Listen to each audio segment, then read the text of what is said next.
ठीक है। तो when a circular conductor is subjected to time varying magnetic field, an induced EMF is generated along the closed path of circular coil. If the circuit is open and induced current is generated along the closed path if circuit is closed. तो जैसा मैंने आपको बताया कि अगर हम एक circular coil की बात करें और उस सर्कुलर कॉइल को एक हम टाइम वेरिंग मैग्नेटिक फील्ड में रख दें, right. Time varying magnetic field में कैसे रख सकते हैं, हम उसके नजदीक चुंबक को ला सकते हैं तो मैग्नेटिक फील्ड स्ट्रेंथ बढ़ेगी, और हम उससे दूर चुंबक को ले जा सकते हैं तो मैग्नेटिक फील्ड स्ट्रेंथ घटेगी। तो मैग्नेट एरिया तो कांस्टेंट है, तो हम ये भी कह सकते हैं मैग्नेटिक फ्लक्स चेंज हो रहा है, राइट। तो मैग्नेटिक फील्ड जब भी टाइम के साथ चेंज होगा और अगर उसका सर्किट ओपन है तो एक वोल्टेज उसके एंड्स के चारों तरफ डेवलप हो जाएगी, जनरेट हो जाएगी, इसको इंड्यूस्ड ईएमएफ कहते हैं। और अगर सर्किट क्लोज्ड है, आपने तार को पूरी तरह बंद किया हुआ, सर्किट पूरी तरह क्लोज्ड है, तो आप एक करंट को नाप सकते हो, राइट, गैल्वेनोमीटर में। तो इस तरह से आप एक करंट को ऑब्टेन कर सकते हो जिसको हम कहेंगे इंड्यूस्ड करंट। क्लियर। नाउ ये हमारा this signify Faraday law of electromagnetic induction that represents Maxwell third equation। तो ये हमारा फेराडे का इलेक्ट्रोमैग्नेटिक इंडक्शन का जो लॉ है उसको सिग्निफाई करता है, जो कि हमारी मैक्सवेल की थर्ड इक्वेशन है। Now the time varying electric current passing through bonded surface generates a magnetic field along the closed path enclosing the bonded surface। तो अभी जैसे हमने मॉडिफाइड एम्पियर सर्किटल लॉ में पढ़ा कि जब भी आप एक बॉन्डेड सरफेस को किसी टाइम वेरिंग इलेक्ट्रिक फील्ड से एक्सपोज करोगे, ठीक है, तो उस बॉन्डेड सरफेस से एक टाइम वेरिंग करंट को, सॉरी, उस बॉन्डेड सरफेस से एक टाइम वेरिंग करंट को पास कराओगे, तो उस बॉन्डेड सरफेस के चारों तरफ जो पाथ होगा, ठीक है, उस पाथ के चारों तरफ एक मैग्नेटिक फील्ड, क्लोज पाथ के अलॉन्ग एक मैग्नेटिक फील्ड जनरेट हो जाएगा। Clear. This magnetic field intensity is contributed both by the time varying conduction current flowing in the conductor and the resulting displacement current produced in the external circuit. Now क्योंकि लगाया गया current जो है वो time varying है, तो जो आगे वैक्यूम है उसके मीडियम, ठीक है, वहां पर एक डिस्प्लेसमेंट करंट जनरेट होगा। सो उस डिस्प्लेसमेंट करंट के कारण भी आपको मैग्नेटिक इंडक्शन का प्रभाव मिलेगा। तो जो भी मैग्नेटिक इंडक्शन उस क्लोज पाथ के चारों तरफ जनरेट हो रहा है वो इन दोनों ही करंटों के कारण आएगा। एक करंट जो हमारा बॉन्डेड सरफेस में फ्लो कर रहा है, राइट, एज कंडक्शन करंट, और दूसरा करंट जो है जो हमारा वैक्यूम या डाइलेक्ट्रिक वाले रीजन में है डिस्प्लेसमेंट करंट। ये दोनों ही करंट जो है हमारे मैग्नेटिक इंडक्शन को क्लोज पाथ के अलॉन्ग कंट्रीब्यूट करेंगे। Thus the magnetomotive force generated along closed path is equal to the sum of conduction current and displacement current। इसीलिए जो मैग्नेटोमोटिव फोर्स है, राइट, यहाँ में मैग्नेटिक इंडक्शन की जगह हम integral H dot D L को मैग्नेटोमोटिव फोर्स कहते हैं, राइट। जो भी इस क्लोज पाथ के अलॉन्ग जनरेट होगी वो कंडक्शन करंट और डिस्प्लेसमेंट करंट के सम के इक्वल होगी, क्योंकि दोनों करंटों से इसका कंट्रीब्यूशन हो रहा है। क्लियर। एम्पियर के अकॉर्डिंग तो केवल एक ही से होता है, बट मैक्सवेल ने उसको मॉडिफाई किया और कहा कि डिस्प्लेसमेंट करंट भी जनरेट होने से मैग्नेटिक इफेक्ट आ रहा है क्लोज पाथ के अलॉन्ग, और वो तब तक आएगा जब तक ये लगाया गया कंडक्शन करंट टाइम के साथ चेंज कर रहा है। अगर ये कांस्टेंट हो जाए तो डिस्प्लेसमेंट करंट खत्म हो जाएगा, और उस समय हम सिर्फ एम्पियर के पुराने वाले लॉ की ही बात करेंगे, right। But जब तक ये time varying है, conduction current, displacement current will be there, and this will also contribute the magnetic effect। So MMF will be the coming due to contribution from both the currents। So it is equal to the sum of these two currents। ठीक है। This signifies modified Ampere circuital law that represent Maxwell fourth equation। इसी से हमें ये हमारे ampere circuital modified ampere circuital law को signify करता है, जो हमारी मैक्सवेल की चौथी इक्वेशन है। नाउ हमारा एमसीक्यू है, Maxwell third equation represents which of the following law. तो इसमें ऑप्शन सी करेक्ट है, Faraday's law of electromagnetic induction.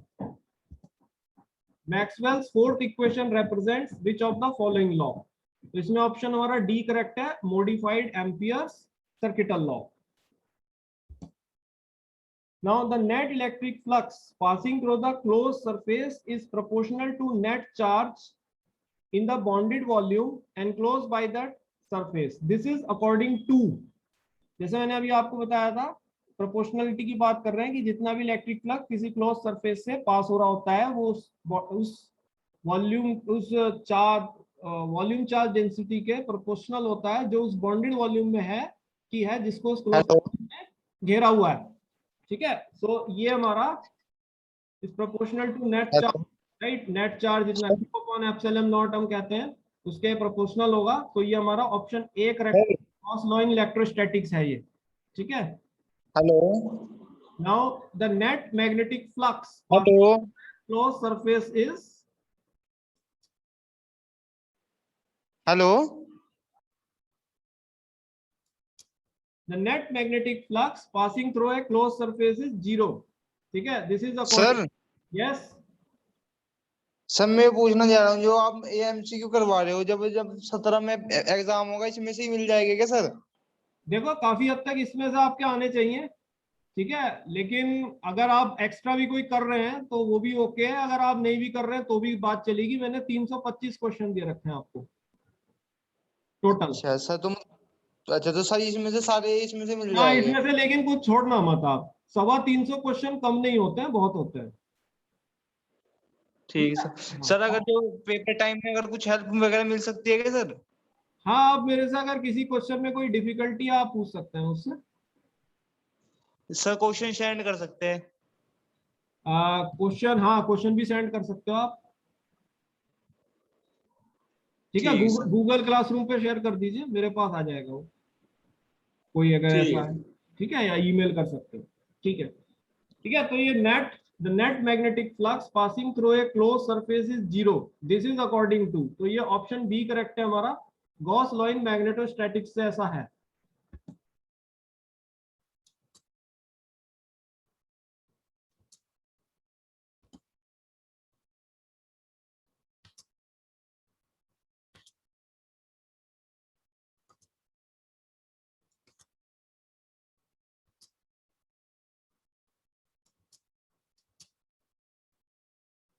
Now the magnitude of induced EMF generated along a closed path is equal to negative time rate of change of magnetic flux passing through the bounded surface enclosed by that path. This is according to, तो बेटा option C correct है, Faraday's law of electromagnetic induction है ये। A time varying electric field applied in vacuum or dielectric is equivalent to a current called, तो option C correct है, इसको displacement current कहते हैं। A time varying electric field applied in a medium act as a source of magnetic field. This is according to, तो option D correct है, modified Ampere circuital law. Now electromagnetic wave. Let an electric charge oscillate sinusoidally in an alternating electric field with frequency of oscillation f, that is equal to the frequency of applied electric field. मान लीजिए कोई charge जो है वो एक alternating electric field में oscillate कर रहा है किसी फ्रीक्वेंसी एफ से, तो इस चार्ज की फ्रीक्वेंसी ऑफ ऑसिलेशन वही होगा जो आपने अप्लाइड इलेक्ट्रिक फील्ड की फ्रीक्वेंसी है। ठीक है, तो उसकी भी एफ होगी, तो चार्ज के ऑसिलेशन की फ्रीक्वेंसी भी एफ होगी। The charge generate sinusoidal magnetic field perpendicular to direction of oscillation of charge. ये चार्ज जब ऑसिलेट करेगा तो अपनी डायरेक्शन ऑफ ऑसिलेशन के परपेंडिकुलर डायरेक्शन में ये एक मैग्नेटिक फील्ड को जनरेट करेगा। ठीक है, जो कि साइनोसॉइडल होगा। ठीक है, ऑसिलेशन के कारण, क्योंकि चार्ज भी साइनोसॉइडली ऑसिलेट कर रहा है as a sine function. Sinusoidal का मतलब होता है साइन वेव, साइन फंक्शन के रूप में जो ऑसिलेट कर रहा है। ठीक है, क्योंकि आपने अल्टरनेटिंग फील्ड लगा रखा है तो वो भी साइनोसॉइडल है, उसके कारण ऑसिलेशन साइनोसॉइडली हो रहा है। ठीक है, तो इलेक्ट्रिक फील्ड साइनोसॉइडली है। अब ऑसिलेशन होने से, चार्ज के साइनोसॉइडल ऑसिलेशन होने से वो अपने परपेंडिकुलर डायरेक्शन में एक मैग्नेटिक फील्ड को जनरेट कर रहा है, क्योंकि वो मोशन में है चार्ज, और ये जो मैग्नेटिक फील्ड होगा ये भी साइनोसॉइडल होगा। The frequency of sinusoidal magnetic field F is equal to the frequency of oscillation of charge. इस साइनोसॉइडल मैग्नेटिक फील्ड की वही फ्रीक्वेंसी होगी जो चार्ज के ऑसिलेशन की फ्रीक्वेंसी है। तो यानी कि जो आपने अल्टरनेटिंग फील्ड की, अल्टरनेटिंग करंट की अल्टरनेटिंग फील्ड की फ्रीक्वेंसी ले रखी है, वही डायरेक्शन, वही ऑसिलेशन ऑफ चार्ज की फ्रीक्वेंसी हो गई, और जो ऑसिलेशन ऑफ चार्ज की फ्रीक्वेंसी है वही मैग्नेटिक फील्ड की फ्रीक्वेंसी हो गई। ये तीनों चीजें बराबर है, ठीक है। The two mutually perpendicular electric field and magnetic field components are radiated in the form of electromagnetic wave in direction perpendicular to direction of oscillation of charge, ठीक है। ये जो दो आपस में mutually perpendicular electric field component और magnetic field component हैं, ठीक है, ये दोनों चार्ज से इलेक्ट्रोमैग्नेटिक वेव के रूप में रेडिएट होते हैं, ठीक है, एक ऐसी डायरेक्शन में जो कि इसकी डायरेक्शन ऑफ ऑसिलेशन के परपेंडिकुलर होती है। इस तरह से इलेक्ट्रोमैग्नेटिक वेव जनरेट होती है। क्लियर हो रहा है इलेक्ट्रोमैग्नेटिक वेव कैसे जनरेट हो रही है, ठीक है। The electromagnetic wave have two mutually perpendicular electric field and magnetic field components that vibrate in a direction perpendicular to direction of propagation of wave. इनका नाम इलेक्ट्रोमैग्नेटिक वेव इसलिए होता है क्योंकि इनमें दो कंपोनेंट्स होते हैं, एक इलेक्ट्रिक फील्ड कंपोनेंट होता है और एक मैग्नेटिक फील्ड कंपोनेंट होता है। ये दोनों ही कंपोनेंट जो है वाइब्रेट करते हैं परपेंडिकुलर डायरेक्शन में, ठीक है, जिस परपेंडिकुलरली उस डायरेक्शन में जिस डायरेक्शन में वेव जो है प्रोपोगेट कर रही है। ये आपस में तो परपेंडिकुलर होते हैं, ये तो आपको यहाँ से प्रूव हो गया ऊपर से, ठीक है, लेकिन ये जब वाइब्रेट करते हैं तो ये हमेशा जिस डायरेक्शन में वेव चल रही होती है उस डायरेक्शन के परपेंडिकुलर डायरेक्शन में वाइब्रेट करते हैं। Hence electromagnetic waves are transverse in nature. यही कारण है कि इलेक्ट्रोमैग्नेटिक वेव्स ट्रांसवर्स होती हैं, क्योंकि इसमें वाइब्रेशन की डायरेक्शन ऑफ प्रोपोगेशन के परपेंडिकुलर है। इसमें मीडियम पार्टिकल का वाइब्रेशन नहीं हो रहा है, इसमें इलेक्ट्रिक फील्ड कंपोनेंट और मैग्नेटिक फील्ड कंपोनेंट का वाइब्रेशन हो रहा है, ठीक है। The electromagnetic wave travel in straight line with velocity of light. ये हमारी वेव बिल्कुल स्ट्रेट लाइन में चलती हैं वेलोसिटी ऑफ लाइट से। If electric field vector is vibrating in xy plane and magnetic field vector is vibrating in xz plane, then electromagnetic wave travel in x direction represented by propagation vector. अगर हमारा electric field component xy plane में vibrate कर रहा है और magnetic field component xz plane में vibrate कर रहा है, तो हमारी इलेक्ट्रोमैग्नेटिक वेव x डायरेक्शन में प्रोपोगेट करेंगी, ठीक है, और इनकी जो डायरेक्शन होगी वो प्रोपोगेशन वेक्टर्स के द्वारा रिप्रेजेंटेड होती है। k, ये k जो है 2 पाई बाय लैम्डा होता है, ठीक है, इसको प्रोपोगेशन वेक्टर कहते हैं, जिसकी डायरेक्शन हमेशा direction of propagation of wave में होती है। Now electromagnetic waves are, तो ऑप्शन ए करेक्ट है, transverse waves. Electromagnetic waves are generated by, तो ऑप्शन बी करेक्ट है, oscillating charge. Electromagnetic waves propagate in direction which is, option B correct है, perpendicular to direction of oscillation of charge, जिस direction में charge oscillate करता है उसके perpendicular. Electromagnetic wave, the electric field component and magnetic field component of electromagnetic wave vibrate in a direction perpendicular to direction of propagation of wave and are mutually, तो option A correct है, perpendicular to each other. जो भी electric field component और magnetic field component होते हैं वो जिस direction में वेव चलती है उसके परपेंडिकुलर तो वाइब्रेट करते ही है, आपस में भी परपेंडिकुलर होते हैं। The velocity of electromagnetic wave in free space with magnetic permeability mu and electric permittivity epsilon is given by, तो ऑप्शन डी करेक्ट है, इलेक्ट्रोमैग्नेटिक वेव की वेलोसिटी जो है लाइट की वेलोसिटी के इक्वल होती है और ये हमेशा 1/√μ एप्सिलॉन के बराबर होती है। The electromagnetic wave travel in straight line with velocity of, तो ऑप्शन ए करेक्ट है, light. The equation of electric field component E of electromagnetic wave propagating in free space with permeability mu and permittivity epsilon is given by, तो जो electric field component electromagnetic wave में होता है उसकी जो equation होती है जिसका जनरल सॉल्यूशन क्या है, जो ये प्रूव कर रहा है कि इलेक्ट्रिक फील्ड कंपोनेंट जो है एक्सपोनेंशियली बढ़ता है जब वेव ट्रेवल करती है डिस्टेंस के साथ, क्योंकि इसका सॉल्यूशन आता है equal to E nought D की power I K dot R minus omega T. तो वो जो इलेक्ट्रिक फील्ड की इक्वेशन होती है वो ऑप्शन ए से दी जाएगी, ऑप्शन ए करेक्ट है इसमें। डेल टू ई, ये लाप्लेसियन ऑपरेटर है, del two E minus mu epsilon D two E by D T square equal to 0। ये इक्वेशन रिप्रेजेंट कर रही है इलेक्ट्रिक फील्ड का स्पेस टाइम कोऑर्डिनेट्स में रिलेशनशिप।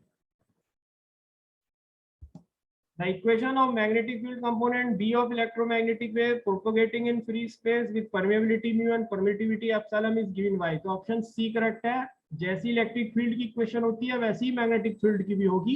जो ये इसका भी सॉल्यूशन एक्सपोनेंशियल मैग्नेटिक फील्ड में आएगा। जो ये कह रही है कि मैग्नेटिक फील्ड जैसे वेव बढ़ेगा एक्सपोनेंशियली बढ़ता चला जाएगा वेव के बढ़ने से, ठीक है।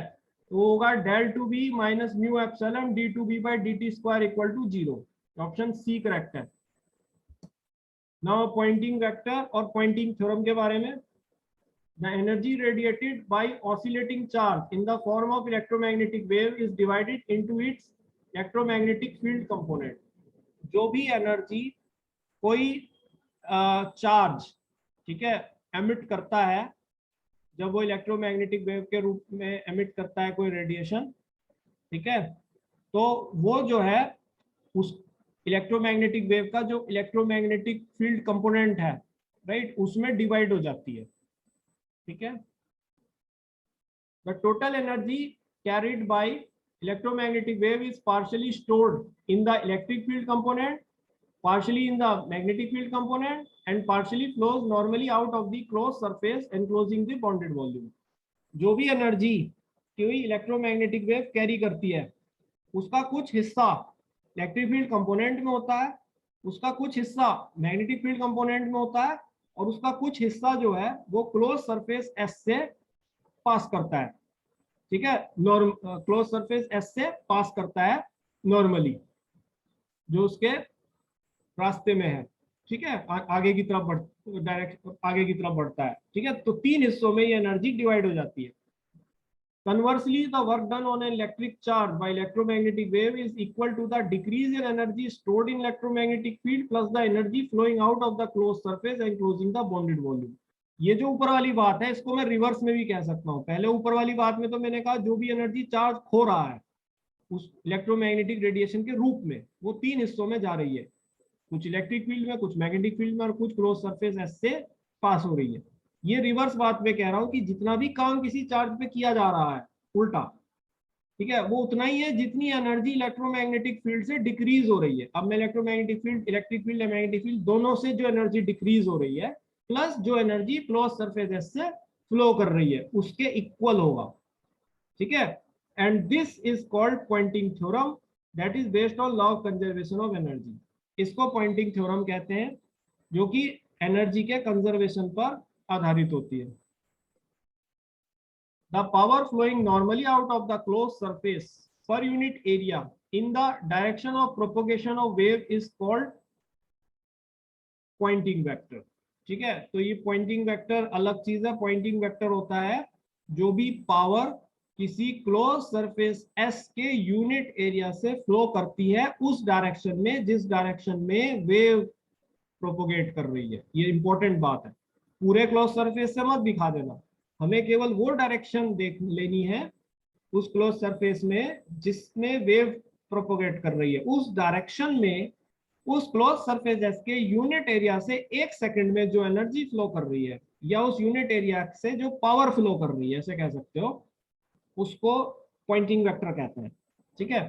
So the direction of Poynting vector is in the direction of propagation of wave which is perpendicular to both electric field and magnetic field components of electromagnetic wave। इस पॉइंटिंग वेक्टर की वही direction होती है जो electromagnetic wave की direction होती है, ठीक है। और ये हमेशा इलेक्ट्रिक फील्ड और मैग्नेटिक फील्ड दोनों के परपेंडिकुलर होती है, ठीक है। जो इलेक्ट्रिक फील्ड और मैग्नेटिक फील्ड कंपोनेंट्स हैं इलेक्ट्रोमैग्नेटिक वेव के, उसके ये डायरेक्शन हमेशा परपेंडिकुलर होती है।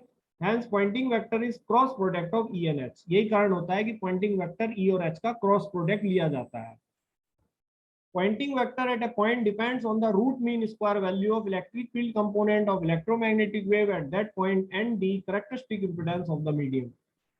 किसी भी मीडियम का जो पॉइंटिंग वेक्टर होता है मीडियम टू मीडियम चेंज करने पर चेंज करता है, क्योंकि वो उस मीडियम के कैरेक्टरिस्टिक इंपेडेंस पर डिपेंड करता है। अगर किसी मीडियम का कैरेक्टरिस्टिक इंपेडेंस हाई है तो पॉइंटिंग वेक्टर कम होगा, राइट। और वो इस बात पे भी डिपेंड करता है कि जो हमारा इलेक्ट्रिक फील्ड कंपोनेंट है इलेक्ट्रोमैग्नेटिक वेव का, उसका किसी पॉइंट पर रूट मीन स्क्वायर वैल्यू क्या है, क्योंकि ये हमेशा root mean square value of electric field component और कैरेक्टरिस्टिक इंपेडेंस के स्क्वायर और कैरेक्टरिस्टिक इंपेडेंस के ratio divided by characteristic impedance, right, के इक्वल होता है E square R M S upon Z naught. तो हम ये कह सकते हैं कि it is depending on root mean square value of electric field component and the characteristic impedance of the medium. Now the direction of Poynting vector of electromagnetic wave is, तो option B correct है, along direction of propagation of wave. अभी बताया आपको Poynting vector associated with electromagnetic wave with magnetic field component H and electric field component E is expressed as, तो option A correct है, S बराबर E cross H, cross product होगा वो इन दोनों का। Poynting vector associated with electromagnetic wave is perpendicular to the plane containing, तो option C correct है, both electric and magnetic field component. ये उस प्लेन के परपेंडिकुलर होगा जिस प्लेन में दोनों इलेक्ट्रिक और मैग्नेटिक फील्ड कंपोनेंट होते हैं इलेक्ट्रोमैग्नेटिक वेव के, तभी तो क्रॉस प्रोडक्ट है। An electromagnetic wave is propagating in a medium with characteristic impedance Z. If ER is the RMS value of electric field component at a point, the pointing vector at that point is expressed as, so option C correct है, S equal to E square R upon Z। ठीक है, ये formula होता है इसका। If E is the electric field component of electromagnetic wave traveling in a medium with velocity of light c, the magnetic induction component of electromagnetic wave is given by, ये तो आपने 12th में ही पढ़ा होगा, किसी भी पॉइंट पर अगर इलेक्ट्रोमैग्नेटिक वेव का इलेक्ट्रिक फील्ड कंपोनेंट E है और C जो है प्रकाश की गति है, तो उस पॉइंट पर इलेक्ट्रोमैग्नेटिक वेव का मैग्नेटिक फील्ड कंपोनेंट कितना होगा, तो B बराबर E upon C, option A correct है, B equal to E upon C। तो यहां से यह है कि बी हमारा बहुत छोटा होता है ई के कंपैरिजन में। Poynting theorem is based on the law of conservation of, तो ऑप्शन सी करेक्ट है, एनर्जी। नाउ कैरेक्टरिस्टिक इंपीडेंस की बात करते हैं। The energy density stored in the electric field component of electromagnetic wave depends on the permittivity of the medium and is always equal to the energy density stored in the magnetic field component of electromagnetic wave that depends on the magnetic permeability of the medium। ये एक important theorem है कि जितनी भी energy density electric field component में stored होती है वो हमेशा उसके इक्वल होती है जितनी एनर्जी मैग्नेटिक फील्ड कंपोनेंट में स्टोर्ड होती है इलेक्ट्रोमैग्नेटिक वेव के, और जो एनर्जी इलेक्ट्रिक फील्ड कंपोनेंट में स्टोर्ड होती है वो हमेशा मीडियम की परमिटिविटी पर निर्भर करती है, और जो एनर्जी जो है मैग्नेटिक फील्ड कंपोनेंट में स्टोर करती है वो हमेशा मीडियम की मैग्नेटिक परमिएबिलिटी पर निर्भर करती है। An electromagnetic wave exerts pressure on the walls of the container due to the relativistic mass of the photons constituting the electromagnetic wave। Electromagnetic wave जो है हमेशा रेडिएशन प्रेशर एक्सर्ट करती हैं। अगर उन्हें हमने किसी कंटेनर में बंद किया हुआ है तो वो उस कंटेनर की वॉल्स पर प्रेशर लगाएंगी। ये प्रेशर इसलिए लग होता है क्योंकि आप जानते हो कि फर्स्ट यूनिट में पढ़े हो कि जब फोटोन चलता है तो फोटोन के पास मास होता है, भले ही वो मासलेस पार्टिकल हो, लेकिन चलते हुए उसके पास मास होता है जिसको रिलेटिविस्टिक मास कहते हैं। क्योंकि फोटोन के पास रिलेटिविस्टिक मास है इसलिए इलेक्ट्रोमैग्नेटिक वेव हमेशा प्रेशर एक्सर्ट करती हैं। ठीक है, the pressure exerted by the electromagnetic wave is equal to its energy density. जितना भी प्रेशर वो लगाती हैं किसी भी कंटेनर पे वो उसकी एनर्जी डेंसिटी के बराबर होता है। An electromagnetic wave attenuates in amplitude and phase with distance traveled by it in a medium। कोई भी इलेक्ट्रोमैग्नेटिक वेव जब किसी मीडियम में चलती है तो चलते हुए उसके एम्पलीट्यूड और उसके फेज दोनों में डिके होता है, घटते हैं वो दोनों डिस्टेंस के बढ़ने के साथ। ठीक है, this attenuation in amplitude and phase is caused due to the resistance offered by the medium to the flow of electromagnetic wave is called as characteristic impedance of the medium। ये जो amplitude और phase में drop हो रहा है electromagnetic wave के distance के साथ जब वो किसी मीडियम में चलती है वो इस कारण से होता है क्योंकि हर मीडियम इलेक्ट्रोमैग्नेटिक वेव पर एक रेजिस्टेंस लगाता है उसकी डायरेक्शन ऑफ प्रोपोगेशन के अपोजिट। ठीक है, विपरीत, जिसे प्रतिरोध कहते हैं। ये रेजिस्टेंस ही किसी भी मीडियम का कैरेक्टरिस्टिक इंपीडेंस कहलाता है। समझ गए कैरेक्टरिस्टिक इंपीडेंस क्या है? तो जितना कैरेक्टरिस्टिक इंपीडेंस किसी मीडियम का ज्यादा होगा वेव उसमें कम डिस्टेंस चल के डेड हो जाएगी, और जितना किसी मीडियम का कैरेक्टरिस्टिक इंपीडेंस कम होगा वेव उसमें ज्यादा दूरी तक चलेगी। जैसे एयर में चलती है, लेकिन एयर का 377 ओम होता है फ्री स्पेस का, बट स्टिल वो इतना है कि एयर में जो लाइट होती है वो काफी दूर तक चली जाती है। ठीक है, तो ये सब इस मीडियम के कैरेक्टरिस्टिक इंपीडेंस पर डिपेंड करता है। जो flow is called as characteristic impedance. The characteristic impedance of a medium increases with the increase in magnetic permeability of medium and falls with the increase in permittivity of the medium. अगर हम किसी भी medium की magnetic permeability mu को बढ़ाते हैं तो characteristic impedance जो है वो बढ़ेगा, ठीक है। और अगर हम किसी भी मीडियम की इलेक्ट्रिक परमिटिविटी को बढ़ाते हैं तो कैरेक्टरिस्टिक इम्पिडेंस घटेगा, ठीक है। इन दो बातों पर डिपेंड कर रहा है। It is defined as ratio of root mean square value of electric field component to the root mean square value of magnetic field component. किसी भी पॉइंट पर अगर हमें कैरेक्टरिस्टिक इम्पिडेंस जो मीडियम उस पॉइंट पर इलेक्ट्रोमैग्नेटिक वेव पर offer कर रहा है, राइट, तो वो जो है हमेशा उस पॉइंट पर जो इलेक्ट्रोमैग्नेटिक वेव का इलेक्ट्रिक फील्ड कंपोनेंट है उसकी रूट मीन स्क्वायर वैल्यू के और इलेक्ट्रोमैग्नेटिक वेव का जो मैग्नेटिक फील्ड कंपोनेंट है उसकी रूट मीन स्क्वायर वैल्यू के, इन दोनों आरएमएस वैल्यूज इलेक्ट्रिक फील्ड की और मैग्नेटिक फील्ड की उनके रेशो के इक्वल होता है, तो इसे ERMS अपॉन HRMS कहते हैं, ठीक है। The characteristic impedance of a conducting medium varies inversely as the square root of its conductivity and directly as the square root of frequency of electromagnetic wave. अब बात करते हैं किसी कंडक्टर के लिए। अगर हम किसी कंडक्टर के अंदर इलेक्ट्रोमैग्नेटिक वेव जब प्रोपोगेट करती है तो कैरेक्टरिस्टिक इम्पीडेंस कंडक्टर भी लगाएगा और उसका जो कैरेक्टरिस्टिक इम्पीडेंस होता है वो बहुत बहुत हाई होता है compare to non conducting medium.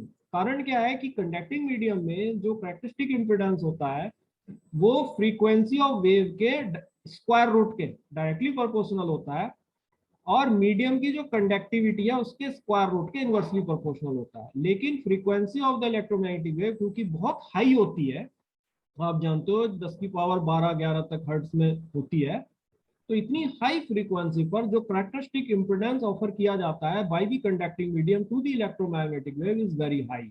और यही रीजन होता है कि जब तार के अंदर इलेक्ट्रोमैग्नेटिक वेव जनरेट होती है अंदर की तरफ तो वो मामूली सी डेप्थ चल के डेड हो जाती है, वो हवा की तरह से बहुत दूर नहीं जाती। आगे बात समझ में? Since the frequency of EM wave is very high, hence characteristic impedance offered by good conductor is very large, resulting in total attenuation of electromagnetic wave over a very small depth. ये बात वही है जो मैंने अभी कही आपको, ठीक है। क्योंकि ये फ्रीक्वेंसी EM वेव की काफी हाई होती है इसलिए जो कैरेक्टरिस्टिक इम्पीडेंस एक कंडक्टिंग मीडियम किसी EM वेव पे लगा रहा है वो बहुत हाई लगा रहा है और यही कारण है कि EM वेव मामूली डेप्थ चल के किसी भी कंडक्टिंग मीडियम में या कंडक्टर में डेड हो जाती है, अटेन्युएट हो जाती है पूरी तरह से। क्लियर है? Now the energy density stored in electric field component E of electromagnetic wave traveling in medium with permittivity epsilon, तो ऑप्शन डी करेक्ट है, हाफ एप्सिलॉन E स्क्वायर है, ठीक है। The energy density stored in magnetic field component H of electromagnetic wave traveling in medium with permeability mu, तो option D correct है, half mu H square. The energy density stored in electric field component and magnetic field component of propagating electromagnetic wave is always, तो option B correct है, equal होती हैं दोनों। And electromagnetic wave with E as RMS value of electric field component and H as RMS value of magnetic field component at a point is propagating in a medium of characteristic impedance Z, then Z is expressed as, तो option A correct है, Z जो है ERMS upon HRMS होता है, right, किसी भी point पर। The characteristic impedance offered by a non-conducting medium of magnetic permeability mu and electric permeability epsilon is given by, तो ऑप्शन बी करेक्ट है, Z equal to under root mu upon epsilon. याद रखिए ये non conducting medium के लिए होता है, यानी कि नॉन कंडक्टिंग मीडियम के लिए जो कैरेक्टरिस्टिक इम्पीडेंस होता है वो फ्रीक्वेंसी ऑफ वेव पर डिपेंड नहीं करता है, राइट। ये केवल कंडक्टिंग मीडियम के केस में होता है ऐसा। The characteristic impedance offered by a conducting medium with conductivity sigma and magnetic permeability mu is given by, तो ऑप्शन ए करेक्ट है, Z equal to under root omega mu upon 2 sigma.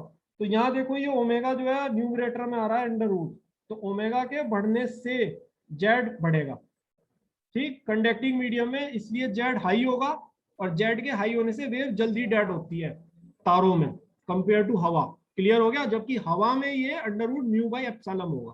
Clear हो रहा है दोनों का फर्क? अब थोड़ा बात कर लेते हैं आखिरी टॉपिक का, skin depth. What is skin depth? The propagation constant of an electromagnetic wave has two components. ठीक है, the real component representing the attenuation in amplitude of electromagnetic wave with distance is called as attenuation constant, and the imaginary component representing the attenuation in phase of electromagnetic wave with distance is called as phase constant.